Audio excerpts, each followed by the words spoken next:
Recording in progress. Hello everyone. Last year 2022 में मैंने finance और अकाउंटिंग से रिलेटेड काफी सारे वीडियोस बनाए। तो इस साल सोचा क्यों ना एक नई शुरुआत की जाए नए टॉपिक के साथ में। आप सोच रहे होंगे ये स्क्रीन ब्लैंक क्यों है? एनी गेस कि हम क्या डिस्कवर करने वाले हैं? जी हाँ, आज हम ऐसा टॉपिक डिस्कस करने वाले हैं शायद जो कहीं ना कहीं हम सब के लिए बहुत बहुत इम्पोर्टेंट है। आप सभी ने नए साल में काफी सारे नए रेजोल्यूशंस अपनी डायरी में नोट डाउन किए होंगे और शिद्दत के साथ उनको अचीव करने में लग गए होंगे। जी हाँ, ये 2023 का पहला हफ्ता है और इस पहले हफ्ते में आप में से 99% लोग अपने गोल्स को अचीव करने में, अपने प्लान्स को एग्जीक्यूट करने में लगे हुए हैं। तो बने रहिए और अपनी लर्निंग को, अपने नॉलेज को हमारे साथ में ग्रो कीजिए। तो आज हम बात करने वाले हैं एक ऐसे अहम टॉपिक के बारे में जो कहीं ना कहीं आपके किसी एक मेजर रेजोल्यूशन से रिलेटेड है। जी हाँ, मैं बात कर रही हूँ, आपने सभी ने इस 2023 में मोर वेल्थ, मोर एबंडेंस और मोर नॉलेज को क्रिएट करने का एक छोटा सा पर बहुत ही धमाकेदार रिजोल्यूशन जरूर लिया होगा। और इसी जर्नी में कंट्रीब्यूट करने के लिए आज ये पहला वीडियो हम डिस्कस करेंगे एक बहुत ही इंपॉर्टेंट टॉपिक के बारे में, जहां पर ये टॉपिक हमें हेल्प करेगा हमारी इनकम को बढ़ाने में, हमारी वेल्थ को और इवॉल्व करने में। तो पेश करते हैं आज का पहला टॉपिक जो है फंडामेंटल एनालिसिस। फंडामेंटल एनालिसिस, जी हाँ, बहुत ही भारी भरकम नाम जो आपने सुना ही होगा। आप में से काफी सारे लोग स्टॉक में इन्वेस्ट करने में लग गए इन द ईयर 2022। काफी सारों ने इसे एक साइड हसल के रूप में एक्सेप्ट कर लिया। पर क्या हम किसी मेडिसिन को बिना उसका प्रिस्क्रिप्शन पढ़े कंज्यूम करते हैं? क्या हम उस मेडिसिन के साइड इफेक्ट्स को पहले समझते पढ़ते हैं? क्या किसी डॉक्टर की राय लेते हैं? क्या हम ये समझते हैं कि इस मेडिसिन से या इस मेडिसिन को कंज्यूम करने से मुझे क्या बेनिफिट होने वाला है? बिल्कुल हाँ, हम काफी सारी गूगल सर्च करने के बाद में या किसी डॉक्टर के पास में या केमिस्ट के पास में जाके उस मेडिसिन को लेते हैं और डिजायर्ड रिजल्ट्स के लिए आगे बढ़ते हैं। तो जब आप स्टॉक मार्केट में इन्वेस्ट करते हैं, क्या कोई भी स्टॉक को लेने से पहले आप उस कंपनी के बारे में, आप उस शेयर के बारे में अच्छी खासी जांच पड़ताल करते हैं? या आप अपने फ्रेंड की टिप पे, अपने कॉलीग की टिप पे उस स्टॉक में इन्वेस्ट कर देते हैं? मार्केट 2023 की ओपनिंग से काफी सारी वॉलेटिलिटी रिफ्लेक्ट कर रहा है और इस वॉलेटिलिटी में हमें ऐसे ही कदम नहीं रखना है। तो इसके लिए हमें फंडामेंटल एनालिसिस समझनी होगी अपने लॉन्ग टर्म इन्वेस्टमेंट गोल्स को अचीव करने के लिए। तो चलते हैं फंडामेंटल एनालिसिस की ओर। How and why. First of all, सबसे अहम मुद्दा कि फंडामेंटल एनालिसिस क्यों परफॉर्म की जाए। कोई तो वजह होनी चाहिए, कोई तो मोटिवेशन होना चाहिए। अदरवाइज मैं एज अ स्टॉक होल्डर या as a investor fundamental analysis क्यों करूं? तो क्या आप इंटरेस्टेड हैं इन्वेस्टिंग के लिए? हाँ हाँ, हम बचाते भी हैं और उस बचत को इन्वेस्ट भी करना चाहते हैं। क्या आप लॉन्ग टर्म एप्रिसिएशन और गेन्स के लिए इंटरेस्टेड हैं? यस, आपका हर इन्वेस्टमेंट हमेशा इसी इंटेंट से होता है कि मैं लॉन्ग टर्म इन्वेस्टमेंट या लॉन्ग टर्म अप्रिसिएशन या गेन्स कैसे अचीव करूं। नेक्स्ट बात, क्या आप क्यूरियस हैं कि किसी शेयर को किस समय पर बाय किया जाए या किस प्राइस पे बाय किया जाए? तो शायद आज इस चीज का जवाब आपको यहाँ मिलेगा। क्या आप जानना चाहते हैं कोई शेयर कब अंडर प्राइस है या ओवर प्राइस है? आपने ऐसी भारी भरकम टर्म्स स्टॉक मार्केट में या ऐसे लोग जो अपने आप को प्रो कहते हैं सुनी ही होगी। क्या आप किसी कंपनी के परफॉर्मेंस और प्रॉफिटेबिलिटी को मेजर करना चाहते हैं और ये समझना चाहते हैं कि इसकी एक्सपेक्टेड फ्यूचर मूव्स क्या होंगी? तो इन सब क्वेश्चन का जवाब आपको फंडामेंटल एनालिसिस के थ्रू मिल सकता है। ठीक है। How to analyse a company's business, that is the next question. यानी हम किसी कंपनी का बिजनेस कैसे एनालाइज करें? तो क्या करें? हम इसके लिए कंपनी के बड़ी बड़ी रिपोर्ट्स डेटा को डाउनलोड करें? नहीं। समस्या है कि कंपनी का एनालिसिस कैसे करें, बट उसका समाधान बहुत ही सिंपल है और वो स्टार्ट होता है किसी भी बिजनेस को पहले समझें। जी हाँ, understanding the business of any company is very, very important in order to perform the fundamental analysis. अब अंडरस्टैंडिंग द बिजनेस मतलब क्या? अरे भाई, कंपनी क्या कर रही है, क्या बेच रही है, क्या खरीद रही है, कौन उसके कस्टमर्स हैं, कहाँ उसका सप्लाई है, कहाँ उसका प्रॉफिट्स है, तो ये सब जानकारी हमें निकालना जरूरी है। हम एग्जाम्पल के लिए किसी भी बैंक को लें या हम एग्जाम्पल के लिए से किसी भी एफएमसीजी कंपनी को लें, हमें उस कंपनी का बिजनेस समझना जरूरी है। Quick example, Patanjali. आप सभी जानते हैं पतंजलि का बिजनेस किस तरह से पतंजलि इवॉल्व हो रहा है। तो क्या आप ये जान सकते हैं या अपने फ्रेंड को बता सकते हैं कि हाँ, पतंजलि ये प्रोडक्ट्स बेचता है, उसका सप्लाई ये है, उसका मैन्युफैक्चरिंग ये है और मुझे लगता है ये कंपनी आगे बहुत भविष्य में ग्रो करने वाली है। तो स्टार्ट होती है फंडामेंटल एनालिसिस सबसे पहले किसी भी बिजनेस को अंडरस्टैंड करने से। सेकंड है उस कंपनी का आपको सोर्स ऑफ इनकम देखना है। यानी कंपनी की कौन सी ऐसी महत्वपूर्ण एक्टिविटीज हैं जिनसे कंपनी इनकम जनरेट करती है, कौन सी मेन बिजनेस एक्टिविटी है और कौन सी non main, that is non core activities है। इसके अलावा कंपनी के ऑपरेटिंग और नॉन ऑपरेटिंग ट्रांजैक्शंस क्या क्या है। फंडामेंटल एनालिसिस को करने के पहले हमें कंपनी एनालिसिस करना जरूरी है। ये देखना जरूरी है कि कंपनी किस इंडस्ट्री को बिलोंग करती है, कंपनी के फ्यूचर प्रॉफिट आउटलुक्स क्या है और हमारी कंट्री की इकोनॉमिक कंडीशंस क्या है, मैक्रो लेवल पर, माइक्रो लेवल पे और वर्ल्ड इकोनॉमिक्स कहाँ मूव कर रहा है।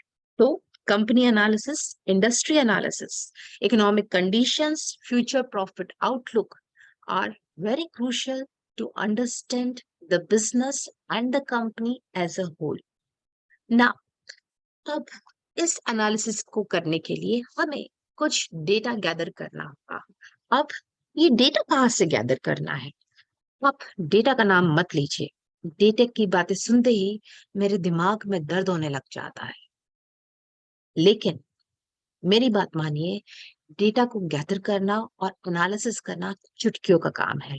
कैसे? देखते हैं। बट उसके लिए आपको मेरे साथ इस वीडियो में बने रहना होगा। तो पहले हम कवर करते हैं डेटा कहाँ से गैदर किया जा सकता है। The very first source of gathering the data is the financial statements. अब आप मुझसे ये नहीं पूछता कि फाइनेंशियल स्टेटमेंट्स क्या होते हैं, क्योंकि इस पे हमारा डिटेल्ड वीडियो अवेलेबल है जो बताएगा कि फाइनेंशियल स्टेटमेंट्स वो होते हैं जो कंपनी के प्रॉफिट्स, लॉस, एसेट्स और लायबिलिटीज को रिफ्लेक्ट करते हैं। कंपनी को देखें, समझें, कंपनी के फाइनेंशियल स्टेटमेंट्स को फॉरवर्ड और बैकवर्ड देखें। कैसे? हम जरूर डिस्कस करेंगे। कंपनी के रिलेवेंट रेशियोज कैलकुलेट करें, economic factors, micro and macro fundamental जो है उनको समझिए और इस तरह से किसी भी कंपनी, किसी भी बिजनेस के बारे में डेटा गैदर कीजिए। साथ ही कुछ रिलेवेंट चीजें कंसीडर करनी होंगी। अब एक छोटा सा हम यहाँ पर स्क्रीन ट्रांसफर लेंगे ताकि हम समझ सकें कि ये पॉइंट्स को हमें कैसे समझना है।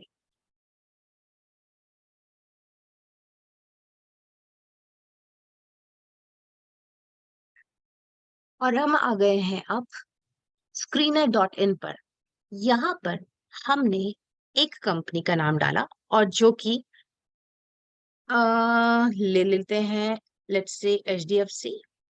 सो HDFC बैंक में क्या पोजीशन है, या अगर मुझे इन्वेस्ट करना है तो मुझे क्या देखना है। HDFC बैंक, सबसे पहले हम यहाँ आएंगे कि HDFC बैंक क्या है, कौन है, इसके बारे में हम जानकारी कहाँ से निकालें।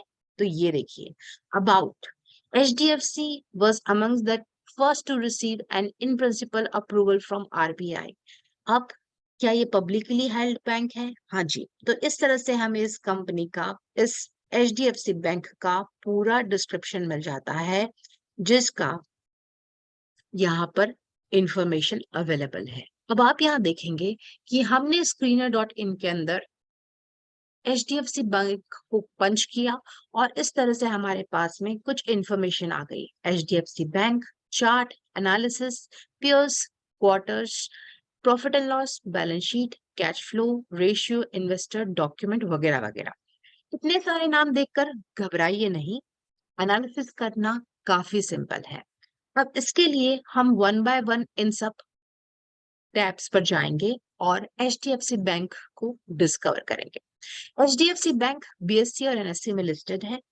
इसका मार्केट कैपिटलाइजेशन कुछ इतने करोड़ का है और साथ में आज की तारीख में ये HDFC बैंक का प्राइस क्या है, ये यहाँ रिफ्लेक्टेड है। साथ ही कंपनी के कुछ इंपॉर्टेंट रेशियोज यहाँ पर रिफ्लेक्ट है। जब मैं कंपनी कह रही हूँ, इसका मतलब यहाँ पे डेफिनेटली HDFC बैंक से है कि HDFC बैंक के यहाँ पर कुछ रिलेवेंट रेशियोज रिफ्लेक्टेड है, जैसे return on capital employed, return on equity यानी कि ROE, और फेस वैल्यूज कंपनी के शेयर का या बैंक के शेयर का। अब यहाँ देखेंगे आप कि रिटर्न ऑन कैपिटल एम्प्लॉयड और रिटर्न ऑन इक्विटी दोनों काफी रिलेवेंट रेशियो है किसी भी कंपनी को या बैंक को समझने के लिए। रिटर्न ऑन कैपिटल एम्प्लॉयड जो कि 5.83% है और रिटर्न ऑन इक्विटी 16.6% है। सो कोई भी बिजनेस जहां पर रिटर्न ऑन इक्विटी 12% या 15% से ज्यादा है, इसका मतलब वहां इन्वेस्ट किया जा सकता है। सिमिलरली ये कंपनी, ये बैंक डिविडेंड यील्ड यानी कि इन्वेस्टर को करंट इनकम काफी लिमिटेड दे रही है। इसका मतलब ये नहीं कि हम उस कंपनी में इन्वेस्ट नहीं करेंगे। अच्छा, दूसरा डिक्लेरेशन, ये वीडियो किसी भी कंपनी या बैंक को प्रमोट करने के लिए नहीं बनाया गया है। ये केवल आपकी और हमारी अंडरस्टैंडिंग को और मजबूत करने के लिए बनाया गया है। ठीक है, तो हम यहाँ देखते हैं कि कंपनी का स्टॉक PE दिया हुआ है, कंपनी का रिटर्न ऑन इक्विटी दिया है और रिटर्न ऑन कैपिटल एम्प्लॉयड दिया है। मतलब अगर इक्विटी शेयर होल्डर ने 100 रुपए उस कंपनी में इन्वेस्ट करे हैं तो उनको 16 रुपए का रिटर्न जनरेट हो रहा है, that is return on equity. तो ये तो काफी अच्छी बात है। अब ये बात हुई HDFC बैंक के बारे में। हम देखेंगे नेक्स्ट पोर्शन में आए तो आप देखिए यहाँ पर टैब चेंज हो गया और चार्ट आ गया। तो ये चार्ट है टेक्निकल एनालिसिस का, यानी कि प्राइस मूवमेंट को ये रिफ्लेक्ट करता है। तो हम देख सकते हैं कि कंपनी किस तरह से नए हाइट्स, लोस और फिर नए हाइट्स लगा के आगे बढ़ रही है। आगे बात करते हैं कंपनी की एनालिसिस की। तो कंपनी ने ओवर लास्ट 5 years 20% का CAGR दिया है, that is compound annual growth rate. तो कंपनी का profit year on year basis पे 20% से ग्रो हो रहा है और ये 5 years का डेटा है। सिमिलरली कुछ कॉन्स यहाँ पर रिफ्लेक्ट है, और कॉन्स को पढ़ने से पहले हम यहाँ आएंगे कि पीयर एनालिसिस क्या बोलती है। मतलब कंपनी का कंपैरिजन, यहाँ पर ये कंपनी हमारी बैंक है तो ये HDFC बैंक का कंपैरिजन उसके क्लासमेट्स मतलब ICICI bank, Kotak, axis, IndusInd bank, IDBI bank से कर रखा है। मतलब यहाँ एप्पल टू एप्पल कंपैरिजन है, ऐसा नहीं कि बैंक का कंपैरिजन पतंजलि से किया है। तो HDFC का बैंक का कंपैरिजन ICICI से, कोटक से, एक्सिस से किया है। और इस तरह से आप हर बैंक के P रेशियो, आप हर बैंक के डिविडेंड यील्ड को देखेंगे और साथ में आप यहाँ पे हर बैंक के रिटर्न ऑन कैपिटल एम्प्लॉयड को भी देखेंगे। अब पीई रेशियो क्या रिफ्लेक्ट करता है? पीई रेशियो प्राइस और अर्निंग की रिलेशनशिप रिफ्लेक्ट करता है। ये बताता है कि कंपनी का एक शेयर खरीदने के लिए, या हम कहें कि प्राइस और अर्निंग में क्या रिलेशन है, और अगर पी रेशियो हायर साइड पे है, इसका मतलब मार्केट में पब्लिक उस कंपनी के शेयर को खरीदने के लिए हायर अमाउंट पे करने के लिए रेडी है। सिमिलरली हम रिटर्न ऑन कैपिटल एम्प्लॉयड को देखें तो यहाँ return on capital employed company का अपने पीयर्स के कंपैरिजन में काफी अच्छी पोजीशन में है। तो कोटक महिंद्रा का भले ही हायर साइड पे रिटर्न ऑन कैपिटल एम्प्लॉयड हो, बट आप देखेंगे आईसीआई बैंक से कंपेयर करेंगे, आप इंडसइंड बैंक से कंपेयर करेंगे, आप एक्सिस बैंक से कंपेयर करेंगे, it shows that कंपनी का return on capital employed higher side पे है। अब फटाफट से हम कंपनी के क्वार्टरली रिजल्ट्स पर आ जाते हैं। कंपनी के क्वार्टरली रिजल्ट्स यानी कि हर क्वार्टर जो कि स्टार्ट होता है मार्च, जून, सितंबर, दिसंबर, राइट? सो स्टार्ट होता है अप्रैल से फर्स्ट क्वार्टर, राइट? सो अप्रैल से स्टार्ट होकर जून में एंड होता है फर्स्ट क्वार्टर, सेकेंड क्वार्टर सितंबर में एंड होता है, थर्ड क्वार्टर दिसंबर में एंड होता है, और मार्च में फोर्थ क्वार्टर एंड होता है। अब जब हम यहाँ कंपैरिजन कर रहे हैं तो हम क्वार्टरली बेसिस पर देख पा रहे हैं कि कंपनी के प्रॉफिट्स किस तरह से ग्रो हो रहे हैं। ठीक है, तो आप देखेंगे यहाँ पर कि सितंबर 2021 ऑनवर्ड्स कंपनी के प्रॉफिट्स एक स्टेडीली ग्रोथ रिफ्लेक्ट कर रहे हैं। इसके अलावा कंपनी का टैक्स परसेंटेज भी रिफ्लेक्टेड है जो कि काफी कांस्टेंट है।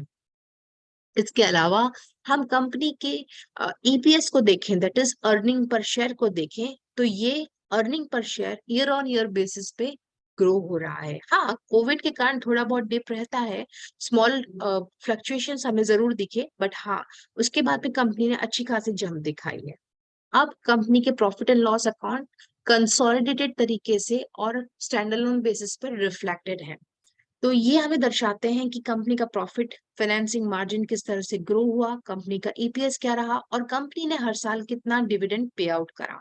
तो आप देखेंगे कंपनी जब अच्छा पैसा कमाती है तब अच्छा डिविडेंड पे आउट करती है। साथ ही हमें कंपनी के सेल्स में कितना ग्रोथ हुआ है 10 साल में, 5 साल में, उसका डेटा अवेलेबल है। प्रॉफिट में कितना ग्रोथ हुआ है 10 सालों में और 5 साल में, उसका डेटा अवेलेबल है। अब आप बताइए, क्या कोई कंपनी या जब कोई बैंक अच्छा सेल्स में ग्रोथ कर रही है या अच्छा प्रॉफिट में ग्रोथ कर रही है, तो क्या आप ऐसे बिजनेस में पैसा इन्वेस्ट करेंगे? अगर हम इसका रिटर्न ऑन इक्विटी भी देखें तो 10 साल और 5 साल का return on equity almost 17 to 18% है। तो क्या ये अच्छा साइन है? बिल्कुल, ये कंपनी के लिए अच्छा साइन है। अब मैं वही बात दोहराऊंगी, यहाँ किसी कंपनी या बैंक का प्रमोशन नहीं है, ये केवल अपनी अंडरस्टैंडिंग बढ़ाने के लिए एक सिंपल एनालिसिस प्रेजेंट किया गया है। अब हम कंपनी की बैलेंस शीट को देखें तो बैलेंस शीट में टोटल लायबिलिटीज और टोटल एसेट्स होती हैं, जो आपको पता है कि बैलेंस शीट के अंदर हमें लायबिलिटीज मिलेंगी और टोटल एसेट्स मिलेंगे। इसके अलावा शेयर कैपिटल रिजर्व्स का भाग होता है जो कि इक्विटी को दर्शाता है। अब हम कंपनी की टोटल लायबिलिटीज देखें, टोटल एसेट्स देखें और टोटल कैपिटल देखें, इक्विटी देखें। क्या कंपनी का total assets year on year basis पे ग्रो हो रहा है?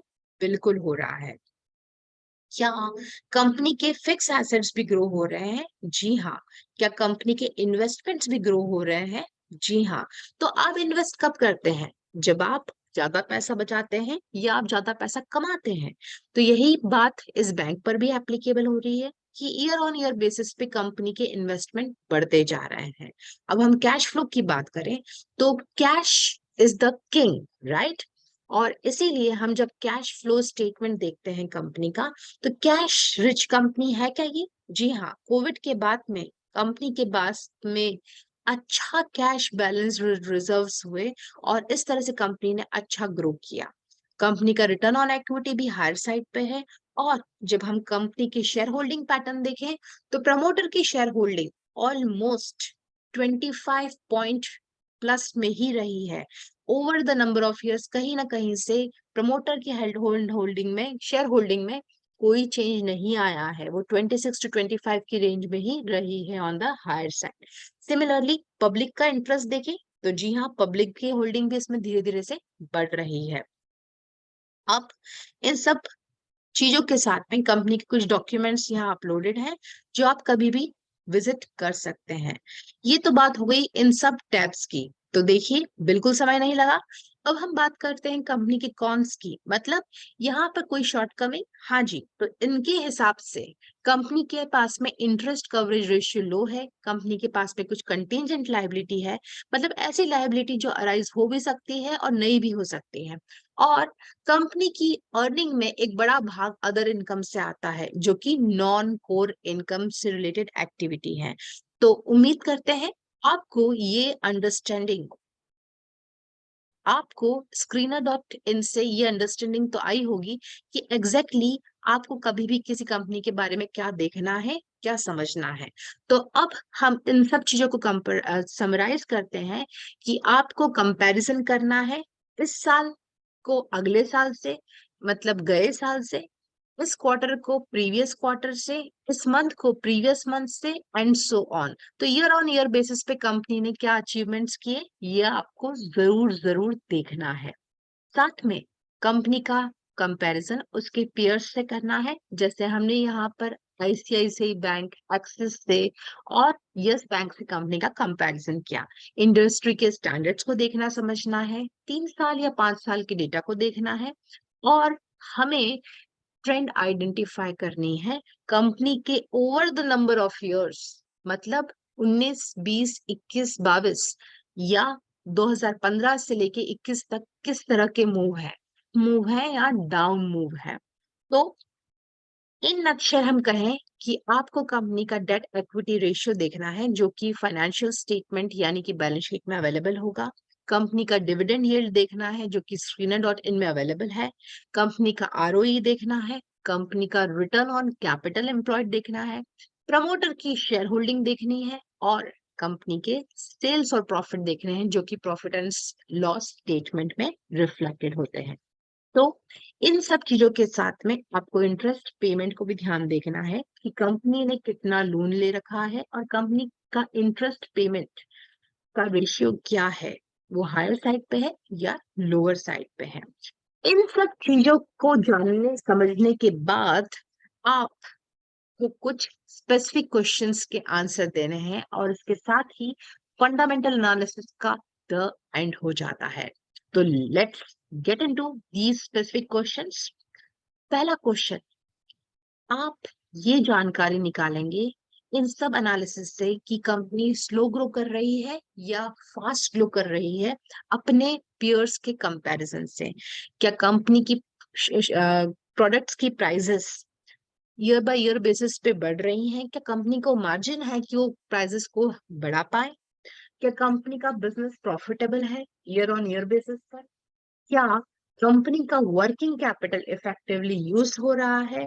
और कंपनी बिजनेस को एक्सपैंड कर रही है लीवरेज के बेनिफिट्स को लेकर, यानी कि डेट फंड या लोन को लेकर, तो रिस्क और रिवार्ड को बैलेंस करते हुए और रिस्क को यूज करके रिटर्न को मैक्सिमाइज करते हुए क्या कंपनी आगे बढ़ रही है? इन सब स्पेसिफिक क्वेश्चंस का आंसर आपको ढूंढना है। और इसी के साथ ये फंडामेंटल एनालिसिस का वीडियो खत्म होता है। उम्मीद करते हैं आपको ये वीडियो पसंद आया होगा और आपकी लर्निंग की जर्नी हमारे साथ में इसी तरह बरकरार रहेगी। तो चैनल को सब्सक्राइब जरूर कीजिए और खुद भी लर्न कीजिए और औरों को भी लर्न करवाइए। Thank you.